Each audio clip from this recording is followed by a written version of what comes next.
इस संवाददाता सम्मेलन में राष्ट्रीय लोक समता पार्टी के अतिरिक्त कुछ दूसरे दलों के भी नेता साथी उपस्थित हैं। उनमें से जो प्रमुख नेता हैं उनके बारे में मैं परिचय के तौर पे पहले आपको बताना चाहता हूँ। मेरे बगल में दाहिनी ओर रामजीत सिंह गौतम जी हैं, जो बहुजन समाज पार्टी के बिहार में इंचार्ज हैं। रामजीत सिंह गौतम जी बहुजन समाज पार्टी के प्रभारी है, बिहार के इंचार्ज। मेरी भाई और बैठे हुए हैं डॉक्टर संजय सिंह चौहान जी, जनवादी पार्टी सोशलिस्ट के राष्ट्रीय अध्यक्ष हैं, और बाकी तीनों पार्टी के बहुत सारे नेता यहाँ उपस्थित हैं। मित्रों, इसके पहले जब मैं आपसे मुखातिब हुआ था, मेरी पार्टी की मीटिंग थी 4-5 दिन पहले 24 तारीख को। उस दिन मेरी पार्टी के साथियों ने मुझको अधिकृत किया था अगला राजनीतिक कदम उठाने के लिए। आप जो भी राजनीतिक कदम उठाइए, हम सब आपके साथ होंगे। आम भावना उस दिन थी, तब तक हम लोग महागठबंधन के हिस्सा थे, तो इसलिए मेरी पार्टी के अधिकांश लोगों की भावना थी कि जिस रूप में महागठबंधन चल रहा है, इस रूप में अगर हम चलते रह गए तो बिहार में 15 वर्षों से नीतीश कुमार जी बैठकर बिहार को रसातल में पहुंचा रहे हैं।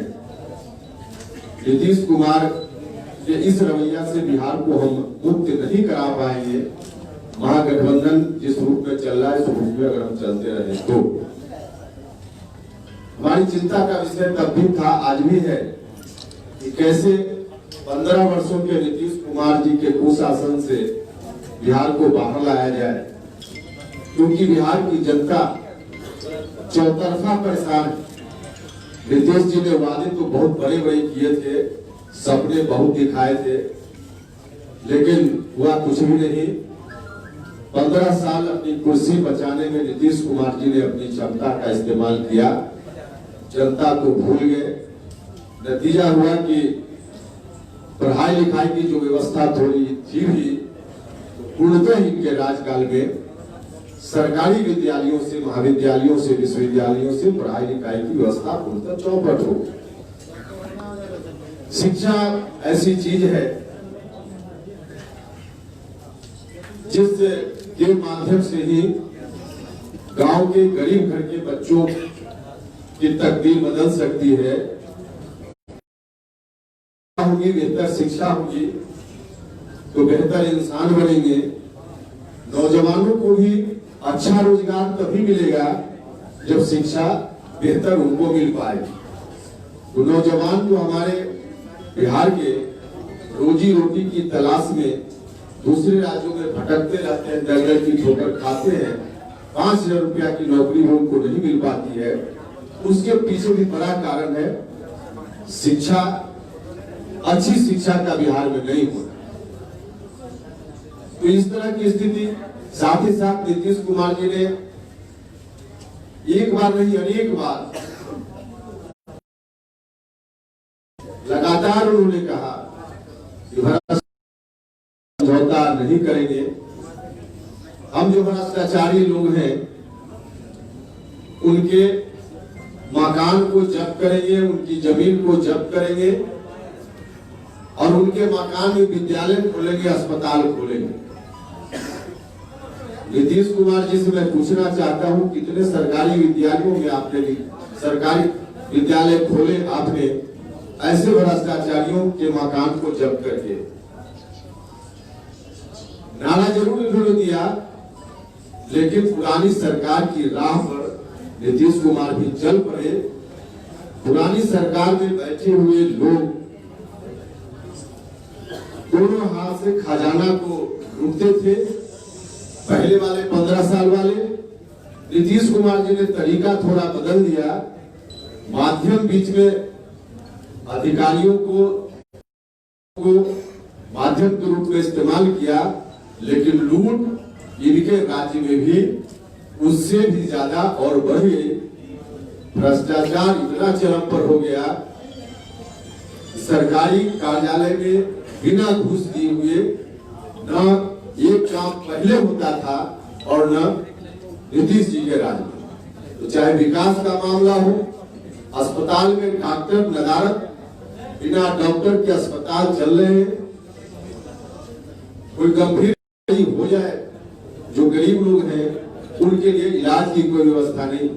15 वर्षों में एक पीएमसीएच जो बिहार के सबसे बड़ा अस्पताल गरीबों के लिए है, उसकी स्थिति ठीक नहीं हो पाई। तो बाकी आप सब लोग देख ही रहे।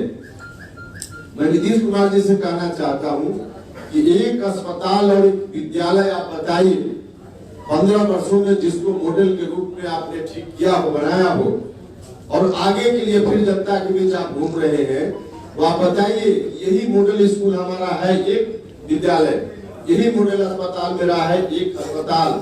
जिस तरह का अस्पताल अगले 5 वर्षों में, जिस तरह का विद्यालय अगले 5 वर्षों में हम और बनाएंगे, एक भी नहीं है।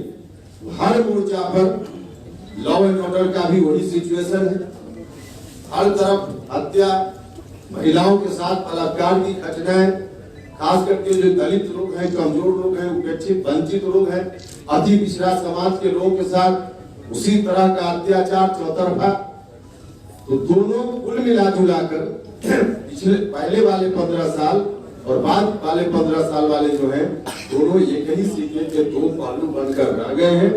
बिहार की जनता, हमने कहा कि हम नीतीश कुमार जी से बिहार को मुक्त कराना चाहते हैं, और इसके लिए हमने कोशिश की महागठबंधन में कि महागठबंधन रास्ता बदले, नेतृत्व बदले, तब हम उस पर विचार कर सकते हैं। क्योंकि वर्तमान नेतृत्व के रहते हुए हम जब शिक्षा की स्थिति है, आज युवा पीढ़ी के लोग देख रहे हैं। 15 साल पहले बहुत सारे लोग बच्चे होंगे नहीं देख रहे होंगे, लेकिन उसका सीधा क्या कुछ उस समय शिक्षा की व्यवस्था थी, प्रोडक्ट सामने है। बिहार का मुख्यमंत्री अपने दोनों बेटों को मैट्रिक भी पास नहीं करा पाए, यही शिक्षा की व्यवस्था उस वक्त थी। तो उससे मुक्ति के लिए हम चाहते थे कि परिवर्तन थोड़ा अपने में राष्ट्रीय जनता दल करे, लेकिन राष्ट्रीय जनता दल आज की तारीख में आम लोगों के बीच यह चर्चा का विषय है कि दोनों तरफ भारतीय जनता पार्टी की राजनीति चल रही है। नीतीश कुमार जी के साथ वो भारतीय जनता पार्टी है ही, यहाँ भी भारतीय जनता पार्टी की राजनीति एनडीए में, और उधर महागठबंधन में भी किसी न किसी रूप में डायरेक्ट या इनडायरेक्ट भारतीय जनता पार्टी महागठबंधन की राजनीति को भी कंट्रोल कर रही है, प्रभावित कर रही है। वरना राष्ट्रीय जनता दल इस तरह से नहीं चलता जिस तरह से चल रहा है। आम लोगों में चर्चा है कि भारतीय जनता पार्टी और राष्ट्रीय जनता दल के नेतृत्व के बीच कुछ न कुछ है मामला, जिसके चलते राष्ट्रीय जनता दल इस रूप में तमाम जो उनके साथ सहयोगी लोग थे, जीतन राम मांझी जी के साथ, बाकी और जनता के साथ, तो इनका यही रवैया चल रहा है।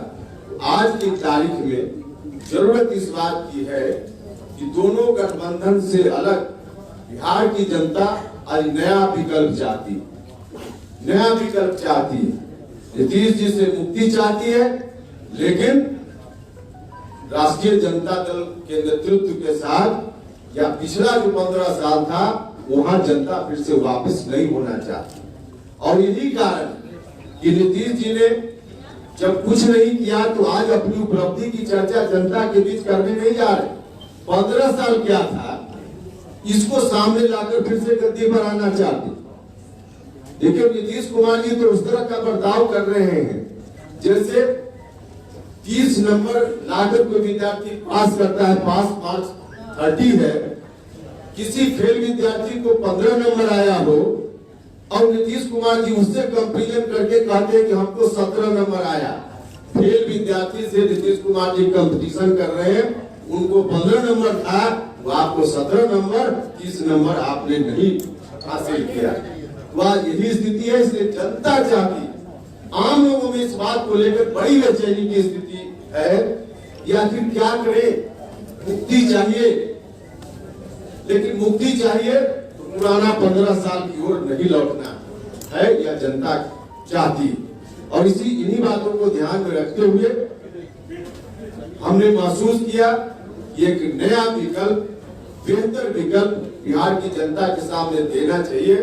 और जो बेहतर विकल्प की हम बात करने के लिए आज इकट्ठा हुए हैं, इसमें तत्काल बहुजन समाज पार्टी मायावती जी के आशीर्वाद के साथ और मेरे बगल में बैठे हुए जनवादी पार्टी सोशलिस्ट, हम सब लोग आज एक साथ मिलकर गठबंधन बनाने का हमने फैसला किया है और इस हिसाब से हम लोग आगे चलेंगे। बाकी बहुजन समाज पार्टी के नेता और दूसरे नेता बोलेंगे। सिर्फ एक बात मैं कहना चाहता हूं, अब की बार शिक्षा वाली सरकार, अब की बार शिक्षा वाली सरकार, अगर चाहिए रोजी रोटी और रोजगार तो अब की बार शिक्षा वाली सरकार। इन्हीं नारों के साथ हम चुनाव में जाएंगे। पढ़ाई, दवाई, कमाई, सिंचाई, सुनवाई और कार्रवाई, इन्हीं मुद्दों के आधार पे चुनाव में हम जाएंगे और नया बिहार बेहतर विकल्प के साथ हम बनाना चाहते हैं।